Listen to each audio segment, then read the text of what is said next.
میرے نبی کریم سید عالم صلی اللہ تعالیٰ علیہ وسلم کی نبوت کے دلائل کے طور پر یہ ساری چیزیں آئیں۔ بس میں بات سمیٹنے لگا ہوں۔ حضور کا جو اخلاق ہے نا، وہ بھی نبی کریم علیہ السلام کی نبوت کی بہت بڑی دلیل ہے۔ وَإِنَّكَ لَعَلَىٰ خُلُقٍ عَظِيمٍ، محبوب ہم نے آپ کو نا خلق عظیم کا مالک بنایا ہے۔ کچھ لوگ سمجھتے ہیں صرف آپ کا بولنے کا انداز ٹھیک ہو تو آپ با اخلاق ہیں۔ نہیں بھائی، بولنے کا انداز ٹھیک ہونا با اخلاق نہیں، سچ بولنا اخلاق کی علامت ہے۔ آپ کا حق بات کرنا اخلاق ہے، آپ کا صحیح گواہی دینا اخلاق ہے، آپ کا اللہ تعالیٰ کی طرف سے آزمائش آنے پر صبر کا مظاہرہ کرنا اونچا اخلاق ہے۔ رب نعمت دے تو آپ کا وجود ڈھلتا جائے شکر میں، یہ اخلاق ہے۔ رب کریم اگر آپ کو کسی وقت کسی آزمائش میں اپنی حکمت سے ڈالتا ہے تو عزت نفس کو برقرار رکھنا، خودداری کو برقرار رکھنا، یہ اخلاق۔ نبی پاک نے اعلیٰ ترین اخلاق کی بات بتائی، اعلیٰ ترین۔ حضور نے لوگوں سے بیعت لیتے وقت کہا تھا میرے ہاتھ پر بیعت کرو، چوری نہیں کرو گے۔ نبی پاک علیہ السلام نے مختلف امور پر بیعت لی۔ حضرت حکیم بن حزام کہتے ہیں حضور نے میرے ہاتھ پہ ہاتھ رکھ کے کہا میرے ہاتھ پہ ہاتھ رکھ کے بیعت کرو کہ کسی دنیا دار سے سوال نہیں کرو گے، خودداری سے زندگی گزارو گے، عزت نفس جو رب نے تمہیں دیا ہے تم اس پر راضی رہو گے۔ لوگوں کی جیبوں کو ٹٹولنا، دوسروں کی دولتوں پہ راج کرنا، دوسروں کے مال پر نگاہیں ڈالنا اللہ کے حبیب نے پسند نہیں فرمایا۔ میں بیعت کرو کہ تم کبھی کسی سے سوال نہیں کرو گے، حد ہو گئی۔ نبھانے والوں نے پھر اس عہد کو نبھایا اور کمال کر دی۔ حضرت حکیم بن حزام گھوڑے پہ بیٹھے تھے، ہاتھ میں درہ تھا، وہ زمین پہ گر گیا، قریب غلام کھڑا تھا۔ حضرت حکیم بن حزام خود گھوڑے سے اترے، درہ اٹھایا، دوبارہ گھوڑے پہ بیٹھے۔ غلام عرض کرنے لگا حضور مجھے بتا دیتے میں اٹھا کے دے دیتا۔ آنکھیں چمک اٹھیں، فرمانے لگے کیسے بتا دیتا؟ اپنے رسول سے وعدہ کیا ہے کبھی کسی سے سوال نہیں کروں گا، کبھی سوال نہیں کروں گا۔ اللہ کے محبوب نے ہمیں اعلیٰ اخلاقی قدروں کی بات ہمیں سکھائی ہے۔ ہم دیکھتے ہیں کہ بڑی جلدی 2 4 5 لوگوں کے غصہ دلانے پر ہم ساری اخلاقی حدوں کو کراس کر جاتے ہیں۔ دوستو ہمارا ایک ویژن ہونا چاہیے، ہمارے ذاتی رویے بڑے معتبر ہونے چاہیے۔ لین دین کے معاملات کے اندر مسلمانوں کو بڑا صاف ستھرا ہونا چاہیے۔ ہمیں اپنی معاشی زندگی میں روزمرہ کے معاملات میں ہماری توجہات کا مرکز صرف اللہ رسول کی ذات ہونی چاہیے۔ رب کریم نے اپنی حکمت سے کسی کو کتنا دیا ہے یہ اس کی حکمت کے تقاضے ہیں۔ ہمیں اس نے جس رنگ میں جس حال میں رکھا ہے ہمیں اپنے رب کی رضا پر بہت زیادہ مطمئن ہونا چاہیے۔ اچھا پھر ایک اور بات، جن چیزوں کو ہم نے دکھ بنایا ہے نا یہ تو وہاں دکھ تھا ہی نہیں۔ مہینہ مہینہ چولہا نہیں جلا، لیکن کسی جگہ اظہار غربت ہے حضور کی اولاد پاک کا یا صاحب کا یا ازواج کا۔ مہینہ مہینہ چولہا نہیں جلا، لیکن یہ اخلاق عالیہ کا حسن دیکھو۔ اپنے گھر مہینہ مہینہ چولہا نہیں جلا، جو مانگنے آیا اسے جھولی بھر کے عطا فرمایا، کوئی دروازے سے خالی نہیں گیا۔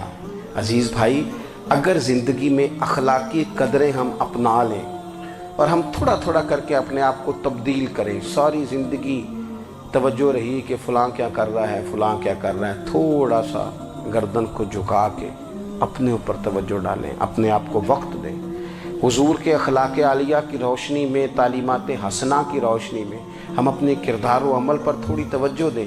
اس وقت بہت بڑی تعداد میں امت مسلمہ ہے، اور ایسا نہیں ہے کہ دولت نہیں ہے، دولت سے بھی سرشار ہیں۔ ہمارے ہاں بڑے بڑے انجینئر ہیں، بڑے بڑے ڈاکٹر ہیں، لیکچرار ہیں، ہمارے پاس بڑے بڑے ہاسپٹل ہیں، بڑا کچھ ہے، لیکن کردار و عمل کے بادشاہ، اپنی زندگی تقوی کی روشنی میں گزارنے والے، ان لوگوں کی تعداد کم ہے۔ اگر کوئی آج بھی سارے کام نیک کرے لیکن جائیداد میں سے بیٹی کا حق رکھ جائے تو پھر اس نے کیا میلاد منایا؟ اگر آج بھی جو 2 4 لوگ بیچارے اس کے زیر دست ہیں، ملازمین ہیں، ان کے ساتھ اس کا رویہ انتہائی سخت ہو تو اس نے کیا میلاد منایا؟ اگر آج بھی وہ برادری ازم کی بنیاد پر دوستیاں کرے اور چھوٹے بڑے کی وہ تقسیم رکھے، جسے حضور نے فرمایا کہ قبیلے تو تعارف کے لیے، ورنہ کسی عربی کو اجمی پر، گورے کو کالے پر کوئی فضیلت نہیں۔ اگر کوئی آج بھی اس برادری ازم کا قائل ہے پھر اس نے کیا میلاد منایا؟ اگر کوئی شخص آج بھی اپنے آپ کو مادہ پرستی میں پوری طرح دھکیل چکا ہے اور رضا الہی کا مسافر نہیں بنا تو اس نے کیا میلاد منایا؟ اپنی طبیعتوں میں روحانی تبدیلی اور وہ خاص افکار جو حضور اپنے غلاموں میں پیدا فرماتے، ان افکار کو پیدا کرنا، سوچوں کو بدلنا، سوچوں کو، نظریات کو بدلنا، اپنے روزمرہ کے معاملات کا جائزہ لینا کہ ہم کس طرح آگے بڑھ سکتے ہیں اور کس طرح ہم ایک بہترین امتی اور ایک بہترین مسلمان بن سکتے ہیں، اس پر توجہ دینا یہ میلاد ہمیں سبق دیتا ہے۔ اللہ تعالیٰ مجھے اور آپ کو عمل کی توفیق عطا فرمائے۔ آخر دعوایا ان الحمدللہ۔